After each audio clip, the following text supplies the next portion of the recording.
ये क्या है? जज्बा किधर है?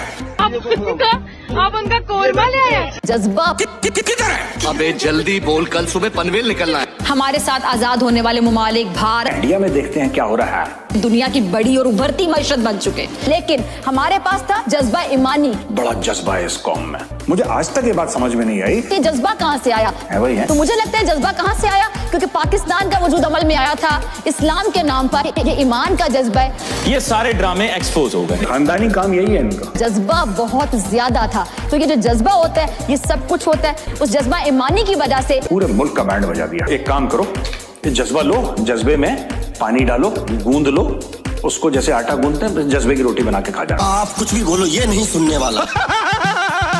जिंदा होते तो वो क्या सोचते कि मैंने ये क्या किया है, ये क्या है, ये मुल्क है। दूसरा, जिंदा नहीं है तो कब्र में होंगे तो बेचारे करवटें बदल रहे होंगे कि ये क्या हो गया, ये क्या है। ये होना था जो हो गया जी। बड़ा कुछ होता है, यानी कि बड़े बड़े देशों में ऐसी छोटी छोटी बातें होती रहती हैं। ये नाम तो और ये काम तो और ये बात तो आपने शाहरुख खान की सुनी ही होगी, लेकिन पाकिस्तान में जब ऐसा होता है तो जैसा मैंने पहले भी अपनी वीडियोस में भी बात की, और मैं अगर किसी दूसरे के चैनल पे गई तो वहां पर भी मैंने यही कहा कि जी ये जो बड़े लीडर्स हैं, ये जो वीवीआईपीज हैं, ये तो निकल जाएंगे। यानी सियासी सूरत हाल, सियासी बहरान ने मुल्क की सियासत को तो डैमेज किया ही है। इसके साथ साथ अगर हम अपनी इंटरनेशनल मार्केट में अपनी रेपुटेशन देखें तो बहुत ज्यादा खराब हो गई है। तो पाकिस्तान में दो ही पार्टीज है, एक तो नून लीग है और दूसरी जो है तहरीके पाकिस्तान है। तो वैसे तो मैं दोनों से ही बहुत ज्यादा डिसएग्री करती हूँ, लेकिन ज़्यादा वोट किसी न किसी को तो डालना है। और मेरी अम्मी कहती है ये अमानत है, तो इस साल अगर मुझे मौका मिलेगा तो मैं पीटीआई को दूंगी, क्योंकि नून लीग तो बिल्कुल भी नहीं। वैसे थर्ड कोई ऑप्शन होती तो शायद मैं सोच रही थी यही दो लोग हैं, ना चाहते हुए भी देना पड़ेगा। बस मैं इतना कह रही हूँ। ठीक है जी, पीटीआई को वोट करेंगी। पीटीआई की अगर बात की जाए तो आपके सामने है पीटीआई के सपोर्टर्स ने इस वक्त मुल्क का क्या हाल कर दिया है। कुछ रोज पहले की बात है, इमरान खान जी अरेस्ट हुए थे और अब विद इन 3 डेज अवाम ने इतनी जद्दोजहद के बाद उनको बाहर निकाल तो लिया, मगर सुनने में आ रहा है कि उनको दोबारा अरेस्ट कर लिया जाएगा। इन तमाम सिनेरियोज को देखते हुए जहां इकोनॉमी का इतना बड़ा ब्लास्ट हुआ है, अदर देन दैट अगर बात की जाए इन्फ्लेशन की तो वो 40% पे चली गई है। श्रीलंका को भी पीछे छोड़ दिया है और हर तरह से पाकिस्तान जो है वो डाउनफॉल का शिकार हो रहा है। कहाँ देख रही है आने वाले दिनों में पाकिस्तान को? मैं भी आपका बहुत अच्छा सवाल है। सब कह रहे हैं कि पीटीआई एक कॉर्नर ऐसा है जिसको हमने मिस कर दिया, वो हमारी रियासत है।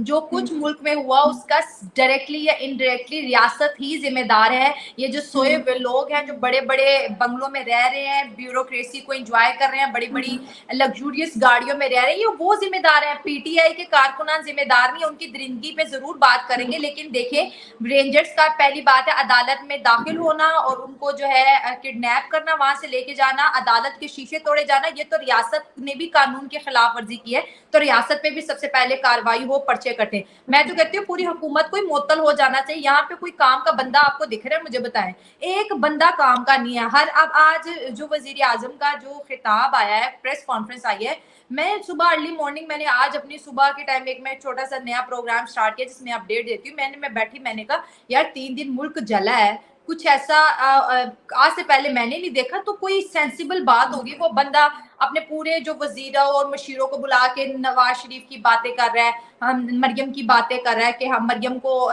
चीफ जस्टिस ने नहीं कहा कि मुझे तुम्हें देख के खुशी हुई। उसके बाद मेरे भाई और हम दिन रात, आप दिन रात काम करते थे लेकिन पैसे लूटने का काम करते थे। इसके अलावा आपने काम क्या किया? और ये कहते हैं कि खाते भी हैं, लगाते भी हैं। क्या आपने लगाया? सारा का सारा तो आप लोगों ने खाया है। और ये फेडरल गवर्नमेंट इन्वॉल्व थी इमरान खान को इस तरह से पकड़ने में। इनको क्या लगता था नून लीग के बस की बात है नहीं हुकूमत चलाना, ये आप एग्री कर रही है। ना इनसे इकोनॉमी चल रही है, ना इनसे बाहर इंटरनेशनल अफेयर हैंडल हो रहे हैं। इंडिया जाके आए, वो कितना बड़े इन्होंने कंट्रोवर्सी क्रिएट कर दी उनकी हमारे साथ। ये अभी जब गए थे 12 सालों के बाद गए हैं, तो अगर गए भी थे तो फिर थोड़े तमीज का मुजाहरा आप कर लेते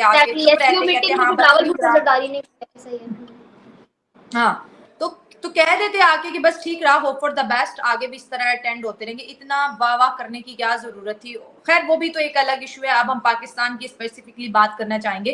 तो इनको ये लगा था, मुझे जो चाल इसके पीछे नजर आई थी, इनको ये था कि अवाम तो हमें हुकूमत करने नहीं दे रही, कोई भी नहीं इनको हुकूमत करने दे रहा। जिस तरह से रोज प्राइजेस बढ़ा रहे, जिस तरह हमारा रुपया गिर रहा है, जिस तरह से हम कर्जे और IMF इनके ऊपर ट्रस्ट ही नहीं कर रहा। मुझे लगता है कि अगर इमरान खान होता तो शायद IMF हमें कर्ज दे देता, लेकिन इमरान खान नहीं है तो उनको पता ही है तो चोरों का टोला आके बैठा हुआ है। अगर हम ऐसी सियासी जमातें जो कि पिछले सालों में करप्शन के केसेस में इन्वॉल्व रही हैं, उनके ऊपर दोबारा इंटरनेशनल बैंकों को ट्रस्ट करना ये काफी एक प्रॉब्लम की बात है। लेकिन आप ये देखें, इनका ये था कि हम ऐसे हालात पैदा करेंगे, अवाम जो है पागल है इमरान खान के लिए, सिंपल सी बात है, बड़ी ही इमोशनल है। इनको था हालात खराब होंगे, मुल्क में मार्शल लॉ लग जाएगा, ना हमारी हुकूमत रहेगी ना उसकी रहे, हम तो डूबेंगे सनम, तुम्हें भी ले डूबेंगे, ये था। अच्छा शाइला, लेकिन वो हो गया। हाँ, एक लाइन बहुत ज्यादा वायरल हो रही है, इसमें बहुत सारे मीडिया ने भी कवरेज दिया कि इमरान खान की हुकूमत ना आने ने 3 दिन में वो काम कर दिया, इमरान खान के एक दफा अरेस्ट होने ने 2-3 दिन में वो काम कर दिया जो 75 साल में हिंदुस्तान ना कर सका। इस स्टेटमेंट को लेकर क्या दिमाग में? देखिए, इसमें तो हमने सबसे बड़ा जो किया है ना, खुद को एक्सपोज किया आर्मी को लेके। आर्मी की ही बुनियाद पर हम सामने वाले को डराते हैं। तुम्हें पता है हमारी आर्मी ये है तो वो है, हम तो सरहदों पे जंग करने से रहे, तो हर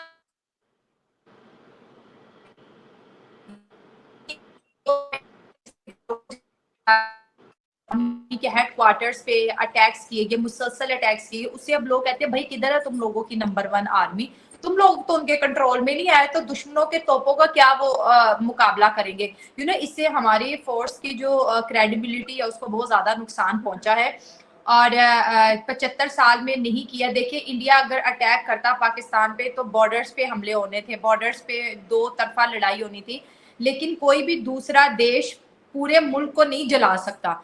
तो अब पेशावर जला, लाहौर जला, इस्लामाबाद जला, कोयटा जला, सियालकोट, फैसलाबाद, कोई ऐसा शहर नहीं जो ना जला हो। तो उनकी बात तो ठीक है भाई, हम 75 सालों में ऐसी जंग नहीं कर सके जो पाकिस्तान ने खुद ही खाना जंगी में वो सब कुछ कर दिया। ठीक है, उनकी स्टेटमेंट राइट है। ऐसा ही है शाइला जी। और अभी अगर हम देखें, इमरान खान को रिहाई तो मिल गई है, मगर अब